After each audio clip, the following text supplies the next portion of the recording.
Lotus reality and agro farming వారు premium farm land projects మన పొలం ఫేజ్ 1, 2 మరియు 3 కంప్లీట్ చేసుకొని మన పొలం phase 4 Wasar village at Narayana Khed లో ఆగస్టు 15 ఇండిపెండెన్స్ డే రోజు గ్రాండ్ లాంచ్ చేయడం జరుగుతోంది. లాంచింగ్ మరియు ఇండిపెండెన్స్ డే సందర్భంగా 5 గుంటాస్ ల్యాండ్ అవుట్ రేట్ లో బుక్ చేసుకున్న వారికి 1,50,000 రూపాయల డిస్కౌంట్ తో పాటు 2 గ్రాముల గోల్డ్ ఫ్రీగా ఇస్తున్నారు. పూర్తి వివరాలకు సంప్రదించండి. మాతృదేవోభవ. నేను మీ డాక్టర్ శ్రీధర్. ఈరోజు మనము గురుని యొక్క వక్రగతి గురించి చర్చించబోతున్నాం. అక్టోబర్ నెలలో 9వ తారీఖున ఆయన వక్రగతి ప్రారంభమవుతుంది. అట్లాగే ఎప్పటి వరకు అంటే ఫిబ్రవరి 25 వరకు ఈ మాత్రం అక్కడ జరుగుతూ ఉంటుంది. వక్రగతిలో సంచారం చేస్తూ ఉన్నారు. ఆ వక్రగతి అంటే ఏమిటి? ఇది గతంలో ఒక వీడియో మనం చేసాము, అది చూసినా సరిపోతుంది. నిజానికి వక్రగతి అనేటటువంటిది ఏ గ్రహానికి వక్రగతులు ఉండవు. రాహుకేతువులు ఎప్పుడూ వక్రగతిలోనే సంచరిస్తూ ఉంటారు, వ్యతిరేక దిశలోనే ప్రయాణం చేస్తూ ఉంటారు. ఇక సూర్యచంద్రులకి ఎప్పుడు వక్రగతి ఉండదు. ఇక వక్రగతి ఉన్నది ఎవరికి? కుజ, బుధ, గురు, శుక్ర, శని, ఈ 5 గ్రహాలకు మాత్రమే మనకి వక్రగతి కనిపిస్తూ ఉంటుంది. ఇక్కడ ఈ వక్రగతి అనేటటువంటిది నిజానికి వక్రగతి కాదు. ఇప్పుడు ఈ ఈ ఈ చెప్పుకున్నటువంటి 5 గ్రహాలు కూడా ఇవేంటంటే వాటి ఓర్బిట్, కక్ష్య, ఓ దానికి చిన్నగా, ఓ దానికి పెద్దగా, దానికి ఇంకో దానికి ఇంకా పెద్దగా, ఇంకా పెద్దగా, ఆ విధంగా ఈ 5టికి కూడా 5 రకాల ఓర్బిట్లు ఉన్నాయి, కక్ష్యలు ఉన్నాయి. ఆ కక్ష్యల్లో సంచరించేటప్పుడు ఈ దగ్గరగా ఉన్నటువంటి కక్ష ఉందనుకోండి, ఆయన స్పీడ్గా తిరిగేస్తాడు. ఇంకొంచెం పెద్దగా ఉంది, కొంచెం లేట్ అవుతుంది.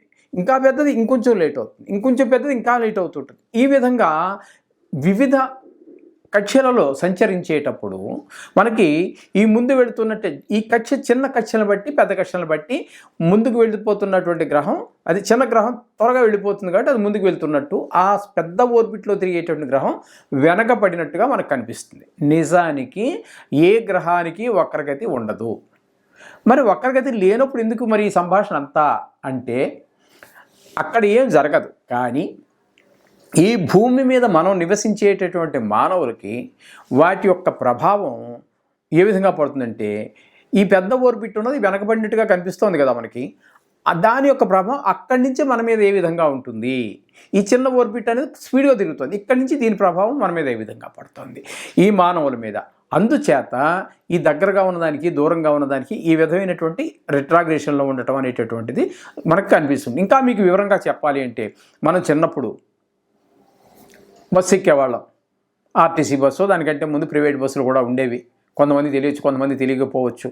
ఆ బస్సుల్లో ఎక్కేటప్పుడు చిన్నపిల్లవాళ్ళం బస్సులో కిటికీ పక్కన కూర్చోవాలి అని, కిటికీ నుంచి బయటికి చూడాలి అనేటువంటి ఒక తపన, ఒక తాపత్రయం, తెలిసి తెలియని వయసు, అజ్ఞానం.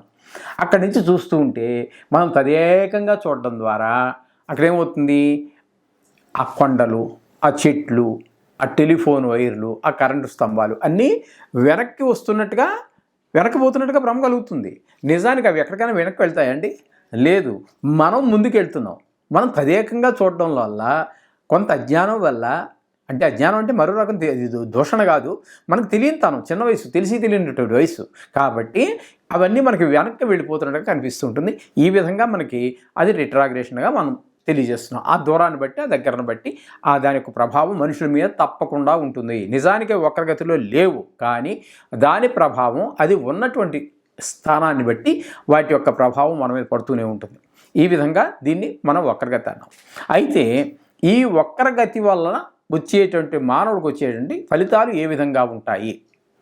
ఇప్పుడు మన జీవితం మొత్తమంతా గ్రహాల యొక్క దృష్టి మన మీద పడటం ద్వారానే కదండి నడుస్తుంది, శుభం జరిగినా అశుభం జరిగినా కూడా. అయితే ఇక్కడ మనకు ఇప్పుడు ఈ వక్రగతి ద్వారా నడిచేటటువంటి ఆ గ్రహం యొక్క ప్రభావం మన మీద ఏ విధంగా ఉంటాయి వక్రగతిలో ఉన్నటువంటివి అనేటువంటి పెద్ద చర్చనీయాంశం. ఇది నిజానికి చెప్పాలి అంటే ఈనాటికి కూడా ఆనాడు ఋషీశ్వరులే దీని గురించి చాలా కాంట్రవర్సీ ఉంది. దాన్ని పరిగణలో తీసుకోవాల్సిన పని లేదని కొంతమంది చెప్పారు, తీరాలని కొంతమంది చెప్పారు.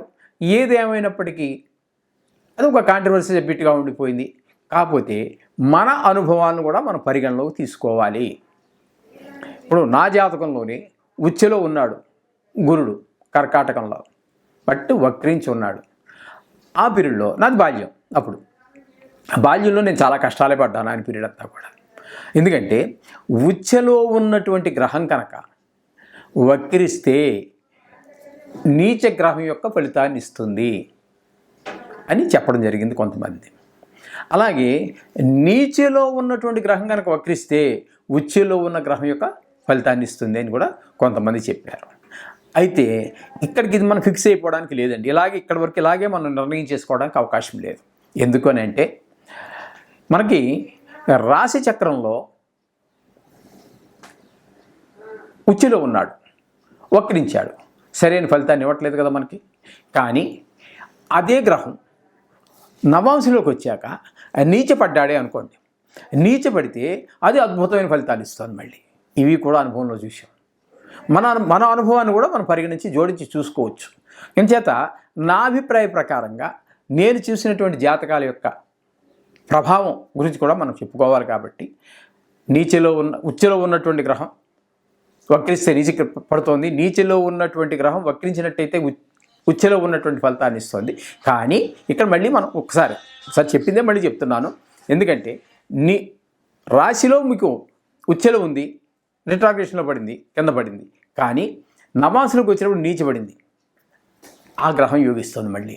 ఇట్లాంటివి కొన్ని చాలా రకరకాల కాంట్రవర్సీలు ఉన్నాయి. ఖచ్చితంగా ఇదమిద్దంగా అని చెప్పి 100కి 100 కాళ్ళు బల్లగొద్ది చెప్పడానికి వీలు కానిటువంటి ఇది ఏదో ఉచ్చగ్రహం నీచగ్రహమే కాకుండా ఇప్పుడు ఈ గురువు శుక్రుల గురించి మనం తీసుకున్నట్టయితే అస్తంగత్వం వేరు. మళ్ళీ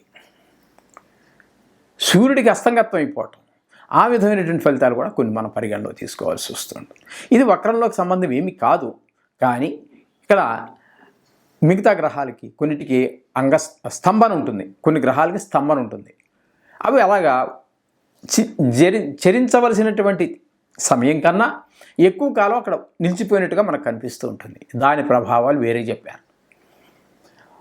వక్రించి వెనక్కి వచ్చేటువంటి గ్రహాలు కొన్ని ఉంటాయి, వక్రించి కూడా వెనక నుంచి ప్రభావం చూపిస్తాయి కానీ అక్కడి నుంచి కదలదు, అదో రకం ఉంటుంది. అతిచారం ఉండవలసిన టైం కంటే ముందు రాశిలోనికి ప్రవేశించడం, ఈ విధమైనటువంటివి కొన్ని ఉన్నాయి. ఇందులో మొత్తం మీద ఈ సబ్జెక్ట్ వక్రగతి అనేటటువంటిది ఒక కాంట్రవర్సీ. దీనిలో చాలా ముందుకు వెళ్ళవలసి ఉంటుంది. ప్రతి వాళ్ళు కూడా మీ యొక్క అనుభవాలను కూడా పరిగణనలోకి తీసుకోండి. వారు చెప్పినటువంటివి కూడా ఋషీశ్వరుల మధ్యనే కూడా వీళ్ళవి కొంచెం మనకి కాంట్రవర్సీ ఉంది. మొత్తం మీద ఏదైతే ఇప్పుడు మనం చెప్పుకోబోయేటటువంటి విషయం ఏంటంటే అక్టోబర్ 9 నుంచి గురుడు వృషభంలో ఉన్నటువంటి గురుడు వక్రిస్తున్నాడు. ఇక్కడ మళ్ళీ ఇంకో కొత్త విషయం కూడా మనం చెప్పుకోవాలి. శుభగ్రహం నైసర్గిక శుభగ్రహాలు కనుక వక్రిస్తే మరింత శుభ ఫలితాన్ని ఇస్తాయని కొంతమంది చెప్పడం జరిగింది. అలాగే నైసర్గిక పాపగ్రహాలు వక్రించినట్టయితే పాప ఫలితాన్ని ఇస్తాయి అని చెప్పడం కొంతమంది చెప్పడం జరిగింది. ఇకపోతే ఇక్కడ ఏ విధమైన ఫలితాలు మనం చెప్పుకోవాలి అంటే వారు చెప్పిన విషయం అదైతే మన విషయం దగ్గరికి వచ్చేటప్పటికి ఏమవుతుందంటే ఈ వక్రించినటువంటి గ్రహం ఇప్పుడు ఆ రాశ్యాత్ అంటే చంద్రాత్తు ఎక్కడ ఉంది, దానికి ఆధిపత్య శుభులవుతున్నారా, ఆధిపత్య పాపులవుతున్నారా, ఇది కూడా పరిగణలో తీసుకోవాలి. నైసర్గిక శుభత్వమే కాకుండా ఆధిపత్యం ద్వారా శుభత్వం వస్తుందా, పాపత్వం కలుగుతోందా అనేది కూడా పరిగణలో తీసుకోవాల్సి ఉంటుంది. ఇది గోచార రీత్యా, ఇప్పటి వరకు మనం చెప్పుకున్నవన్నీ గోచార రీత్యా.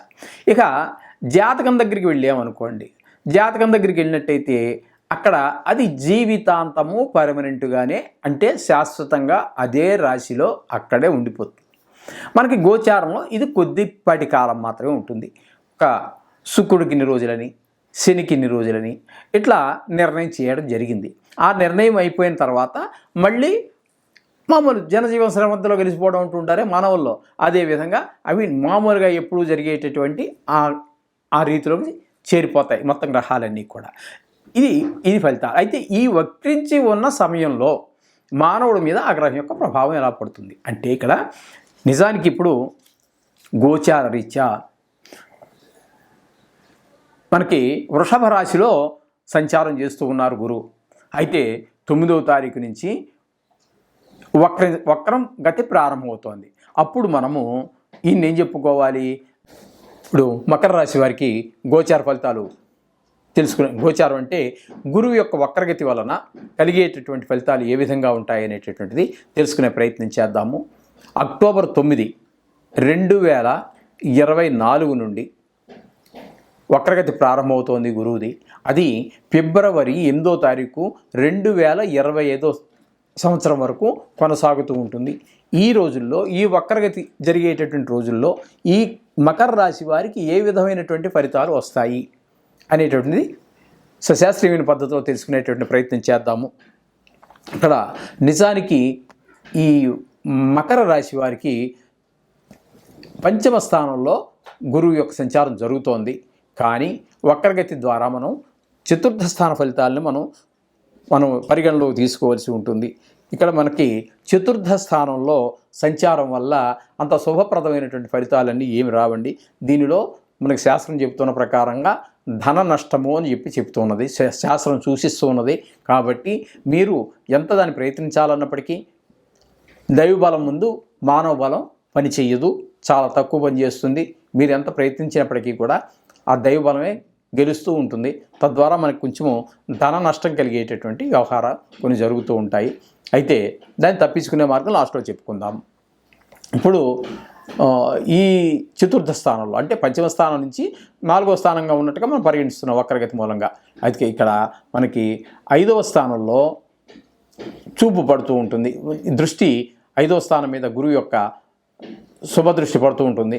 అక్కడ మీకు ఏమవుతుందంటే, అక్కడ పిల్లలు కొంచెం శుభప్రదంగా పిల్లలు చెప్పిన మాట వినటము, అల్లరి లేకుండా ఆడుకోవటము, చక్కగా చదువుకోవటము ఇత్యాదివన్నీ జరుగుతూ ఉంటాయి. అలాగే మీరు కూడా గుళ్ళు గోపురాలకి వెళ్ళే అవకాశం కూడా ఈ సమయంలో, ఈ గురువు వక్ర సమయంలో జరుగుతూ ఉంటుంది.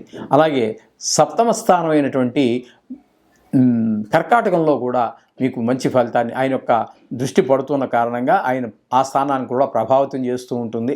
అక్కడ మీకు ఏంటంటే చెడు దృష్టే కాబట్టి అక్కడ కూడా కొంచెం భార్య భర్తల మధ్యన మాట పొరపచ్చాలు రావటము, అలాగే మీరు ఎవరితోటైనా జాయింట్గా వ్యాపారం చేస్తున్నట్టయితే అది కూడా కొంచెము మీకు మాట కలవకపోవటం లాంటి కొన్ని దుష్ప్రభావాలు అయితే కనిపిస్తూ ఉంటాయి.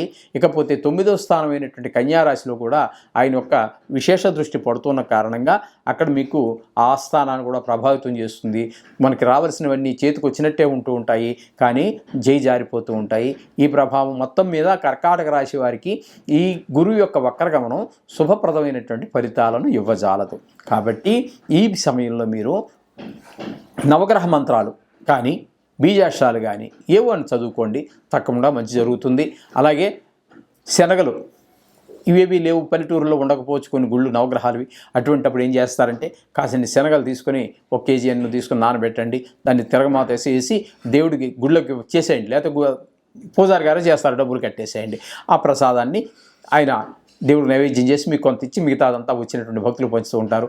అలాగే ఆవు పెట్టవచ్చు, లేదా గురుచరిత్ర చదువుకోవచ్చు. ఇట్లాంటి చాలా మార్గాలు ఉన్నాయి. అందుచేత ఆ ఈ చెప్పినటువంటి విషయాల్లో ఏ ఒక్కటి మీరు ఆచరించినప్పటికీ కూడా గురు ప్రభావం నుంచి, ఆ దుష్ప్రభావం నుంచి బయటపడేటువంటి అవకాశాలు పుష్కలంగా కనిపిస్తున్నాయి. అంతా మంచి జరుగుతుంది. శోభం భూయాత్తు.